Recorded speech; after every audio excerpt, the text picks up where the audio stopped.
नमस्कार मंडळी. डॉक्टर सुकन्या कुलकर्णी ह्या आपल्या यूट्यूब चॅनलवर मी आपलं स्वागत करते. मंडळी, जर तुम्हाला वारंवार खोकला होत असेल, सुका किंवा ओल्या स्वरूपाचा कोणताही कोरडा खोकला असेल, तुमच्या लहान मुलांना होत असेल, वारंवार ॲलर्जीचा कफ होत असेल किंवा बाहेर जे प्रदूषण आहे त्यामुळे सीझनल चेंजेसमुळे जर खोकला होत असेल, कोरडा किंवा सुका कफ प्रोडक्शन असो किंवा नसो, पण ढास लागणं खोकल्याची हा जर प्रकार तुम्हाला होत असेल, तर आज मी तुम्हाला असं एक आयुर्वेदिक औषध सांगणार आहे जे याच्यावर उत्तम प्रकारे काम करतं. तुम्ही चॅनेलला अजून सबस्क्राईब केलं नसेल तर सबस्क्राईब करा, म्हणजे तुम्हाला माझे पुढचे नवनवीन आयुर्वेदाविषयीचे व्हिडिओ पाहायला मिळतील. मी जे तुम्हाला औषध सांगणार आहे ते अत्यंत नैसर्गिक आहे, नैसर्गिक औषधींपासून बनलेलं आहे, आयुर्वेदिक आहे आणि ते सेफ आहे. म्हणजे तुम्ही लहान मुलांपासून वृद्धांपर्यंत अगदी सहज निशंक वापरू शकता. ह्या औषधाचं नाव आहे सीतोपलादी चूर्ण. सीतोपलादी चूर्ण हे ह्या 5 औषधींपासून बनलेलं चूर्ण आहे. त्याच्या नावातच एक गंमत आहे. आता याच्या नावातच औषधी दडलेली आहे. सीतोपलादी, सीता म्हणजे खडीसाखर, त्याच्यानंतर या तुगाक्षरी म्हणजे वंशलोचन येतं, पिंपळी, एला म्हणजे बृहत एला ज्याला औषधी वेलची म्हणतो आपण ती येते, आणि दालचिनी. ह्या 5 गोष्टींचा समावेश होतो. औषधी प्रमाण त्याचं ठरलेलं आहे, त्यानुसारच चिकित्सक ते बनवतात आणि हे चूर्ण तयार केलं जातं. काही लोकांना कफ सिरप घ्यायला आवडत नाही, त्याची टेस्ट आवडत नाही, किंवा कफ सिरप घेतल्यानंतर गुंगी येते, झापड आल्यासारखं होतं, तर अशा व्यक्तींसाठीही हे चूर्ण पर्याय म्हणून अत्यंत लाभदायी आहे. ह्या सीतोपलादी चूर्णाचा आयुर्वेदामध्ये चरक चिकित्सा स्थान कास चिकित्सेमध्ये याचा उल्लेख आढळतो. कास म्हणजे सामान्य भाषेत सांगायचं झालं तर खोकला, ढास लागते, याला कास म्हणतात. आता हा कास 5 प्रकारचा आहे.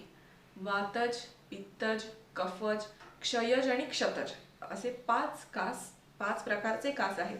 आता हा कास कशामुळे होतो, खोकला कशामुळे होतो, तर आपल्या शरीरात जे 5 प्रकारचे वायू आहेत, प्राण, उदान, समान, व्यान आणि अपान वायू, आपल्या शरीरातले प्राण आणि उदान वायू जर कुपित झाले, दुष्ट झाले, कास हे लक्षण आपल्याला दिसून येतं. आता खोकला म्हणजे कास हा आपल्याला फक्त एक लक्षण, फक्त खोकला होणे असंही लक्षण दिसू शकतं, किंवा अनेक व्याधींबरोबर म्हणजे सर्दी, ताप, खोकला अशा समूहामध्ये सुद्धा ते लक्षण दिसू शकतं. आता वातज कास म्हणजे काय? ज्यांच्या आहारात रुक्ष आहार आहे किंवा खूप थंड आहार आहे अशा व्यक्तींमध्ये, किंवा ज्यांचा प्रवास जास्त आहे किंवा वातज विहार जास्त आहे, तर अशा व्यक्तींमध्ये वातज कास दिसून येतो. पित्तज कास, पित्तज कास म्हणजे ज्यांच्या आहारामध्ये जास्त तिखट, आंबट असे पदार्थ आहेत, तेलकट पदार्थ आहेत, किंवा ज्यांना उन्हातान्हातून प्रवास करावा लागतो, उष्णता जास्त आहे, अशा लोकांमध्ये पित्तज कास हे लक्षण दिसून येतं. कफज कास म्हणजे ज्या व्यक्तींमध्ये मधुर रसाचं अधिक सेवन केलं जातं, ज्या व्यक्ती गोड पदार्थ जास्त खातात, स्निग्ध पदार्थ जास्त खातात किंवा दिवसा झोपतात, अशा व्यक्तींमध्ये सुद्धा कफज कास हे लक्षण दिसून येतं. क्षयज कास म्हणजे आपल्या सप्त धातूंची झीज झालेली आहे, ज्यांच्या धातूंचा क्षय झालेला आहे, किंवा राजयक्ष्मा, ट्युबरक्युलोसिस सारखे पेशंट आहेत, त्यांच्यामध्ये हा क्षयज कास दिसून येतो. क्षतज कास म्हणजे काय, तर आपल्या शरीरापेक्षा जास्त, क्षमतेपेक्षा जास्त वजन उचलणं किंवा श्रम करणं, ह्यामुळेही क्षतज कास दिसून येतो. तर हे झाले कासाचे प्रकार. या कासावर जर योग्य चिकित्सा वेळेत नाही केली तर ती प्राणघातकही ठरू शकते. त्यामुळे खोकला, कास हे लक्षण आहे, त्याच्यावर वेळीच चिकित्सा केली पाहिजे. आता सीतोपलादी हे चूर्ण काय काम करतं, तर ह्याचे सगळे इन्ग्रेडियंट जे आहेत ते कफनिस्तारक आहेत. कफनिस्तारक म्हणजे काय, आपल्या शरीरातला जो वाढलेला कफ आहे तो बाहेर काढून टाकण्याचं काम करतात. याची चवही चांगली आहे, त्याच्यामुळे अगदी लहान मुलं सुद्धा घेऊ शकतात. तसंच ही जी औषधं आहेत ही मुखदुर्गंधी हर आहेत. म्हणजे समजा जर या पेशंटच्या तोंडामध्ये एखादी चव असेल किंवा मुखदुर्गंधी असेल तर हेही कमी करण्याचं काम करतात. कधी कधी खोकला जास्त असतो, कफ जास्त असतो, त्याच्यामुळे आपल्याला तोंड जे आहे ते बेचव होतं, चव कळत नाही, अन्नाला चव लागत नाही. तर अशा अवस्थेतही सीतोपला चांगलं काम करतं. सीतोपलामध्ये ज्या औषधी आहेत त्या फुफ्फुसांना बल देतात. फुफ्फुसांना बल देतात म्हणजे काय? आपल्याला जेव्हा खोकला लागतो तेव्हा तो ढास जी येते ती कंटिन्यू असते, त्यामुळे छातीत दुखणं, खोकताना छातीत दुखतं, ही बऱ्याच लोकांची तक्रार असते. त्यामुळे जो वेग येतो कासाचा त्याच्यामुळे फुफ्फुसांवर ताण येतो आणि हा ताण आल्यामुळे फुफ्फुस म्हणजे छातीत दुखणं ही लक्षण दिसतं.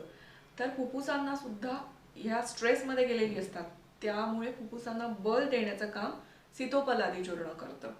तसंच या चूर्णामध्ये पिंपळी, दालचिनी सारखी औषधं आहेत.